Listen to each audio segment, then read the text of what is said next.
اے لوگو تمہارے پاس تمہارے رب کی دلیل آ گئی۔ اللہ تبارک و تعالیٰ نے محبوب پاک علیہ الصلوۃ والسلام کو سراپا دلیل بنا کے بھیجا۔ باقی انبیاء کرام علیہم السلام کے پاس بھی اپنی نبوت کے دلائل کے طور پر بے شمار معجزات تھے، اور حضور کریم علیہ السلام کے تو پورے وجود کو ہی اللہ نے معجزہ بنایا، اور نبی پاک صلی اللہ تعالیٰ علیہ وآلہ وسلم کی نبوت کی دلیلیں، حضور کے رسالت کے مستحکم دلائل جگہ جگہ آپ کو ملیں گے۔ سب سے پہلی چیز تو یہ سمجھنے والی ہے کہ نبی پاک علیہ السلام نے جس چیز کو سب سے پہلے اپنی نبوت کی دلیل کے طور پر بیان فرمایا وہ حضور کا کردار ہے، سیرت ہے، عمل ہے، حضور کا لوگوں کے ساتھ رویہ ہے۔ نبی پاک علیہ الصلوۃ والسلام کی تبلیغ کے 3 دور ہیں۔ ایک تو حضور نے اپنے قول سے تبلیغ فرمائی، وہ 40 سال کی عمر سے محبوب نے اعلان فرمایا اور تبلیغ کی،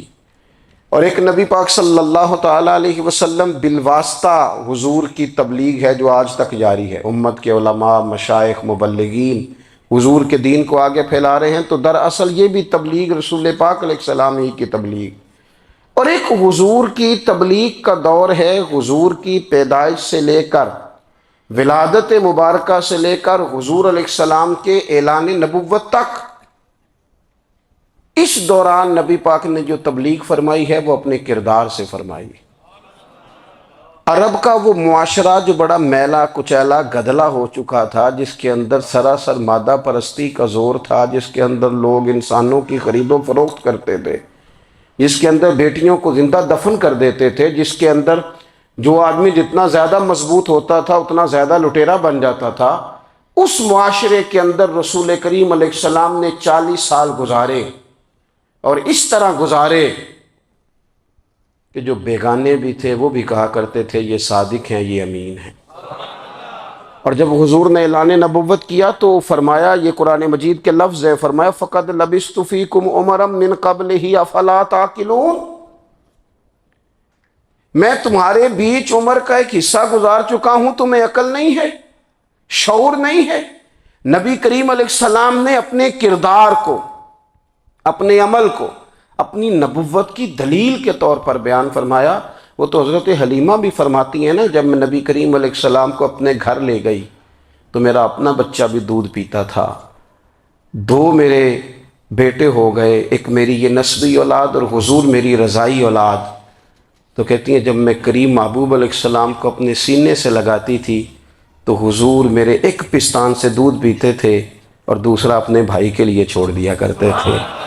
یہاں سے رسول کریم علیہ الصلوۃ والسلام نے کردار کے ذریعے تبلیغ، اور پھر اعلان نبوت سے پہلے ایک تنظیم عرب کے جوانوں پر، عرب کے سرداروں پر مشتمل بنائی گئی، جس میں نبی کریم علیہ الصلوۃ والسلام نے بڑا حصہ لیا سرکار نے، اور بڑے اہم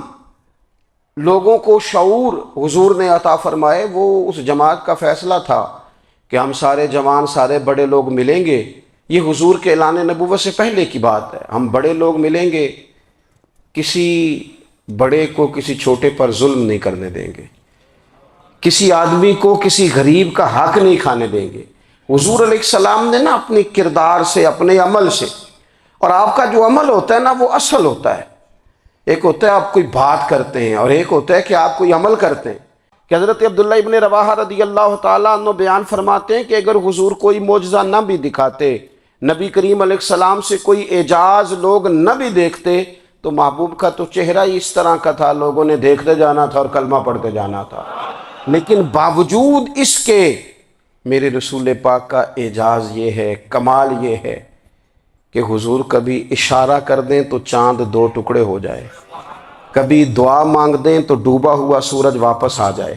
کبھی محبوب گزرنے لگیں تو پتھر آپ پر سلام پڑے، کبھی حضور پہاڑ پر چڑھ جائیں تو پہاڑ وجد میں آ کر جھومنے لگیں، محبوب کا کبھی نماز پڑھاتے ارادہ بن جائے تو اللہ تعالیٰ قبلے کا رخ ہی تبدیل فرما دے۔ کیا خوبصورت سوچ ہے اور کیا نظریہ دیتے ہیں بریلی کے امام۔ فرماتے ہیں اجابت کا جوڑا عنایت کا صحرا، دلہن بن کے نکلی دعائے محمد، اور اجابت نے جھک کر گلے سے لگایا، بڑی ناز سے جب دعائے محمد، دیکھو خدا کی رضا چاہتے ہیں دو عالم، خدا چاہتا ہے رضائے محمد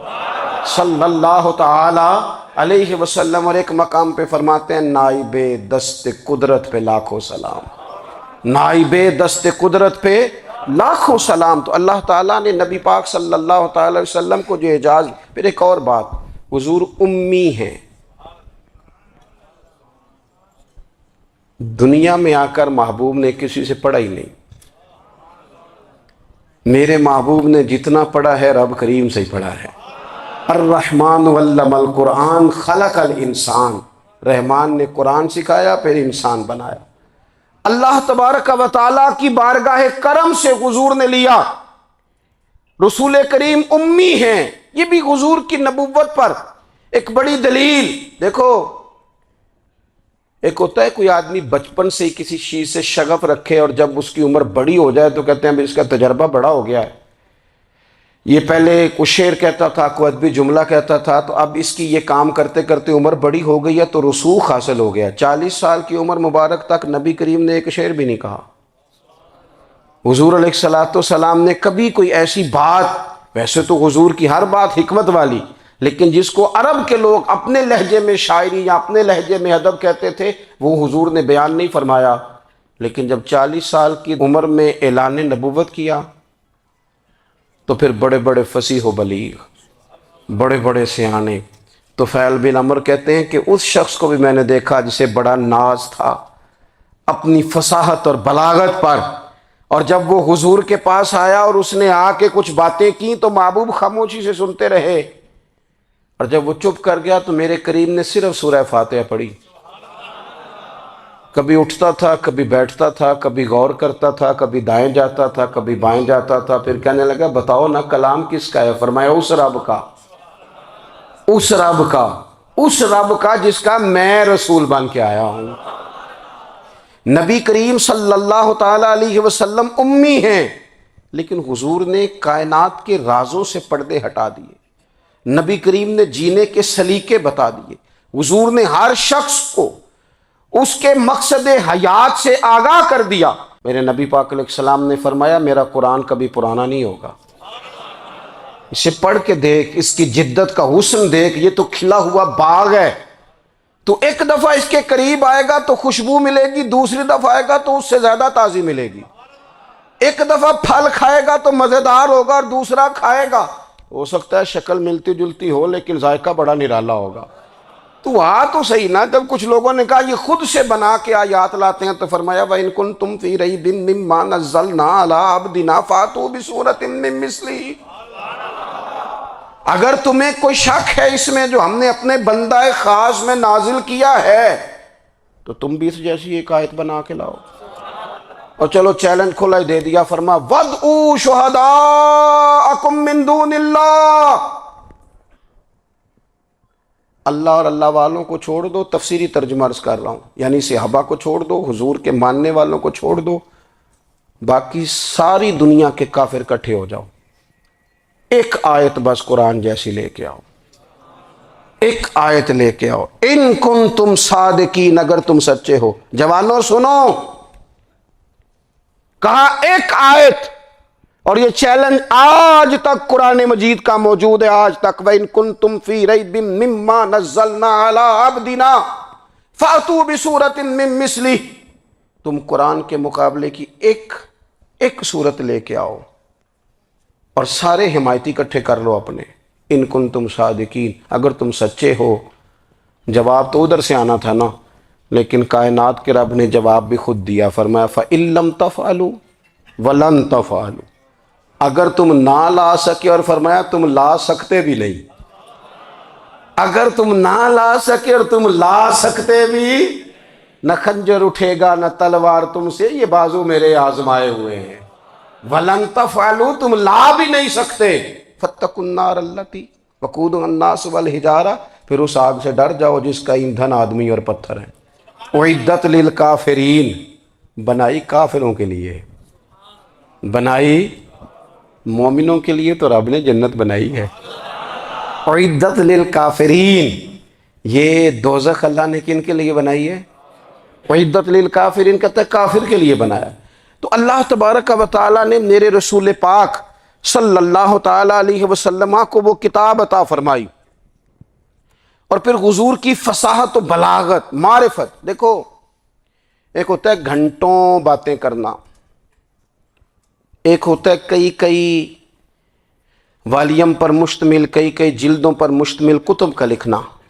اور ایک ہوتا ہے کسی بندے کا ایک بات کرنا اور سامنے والے کی طبیعت کو اتنا جگا دینا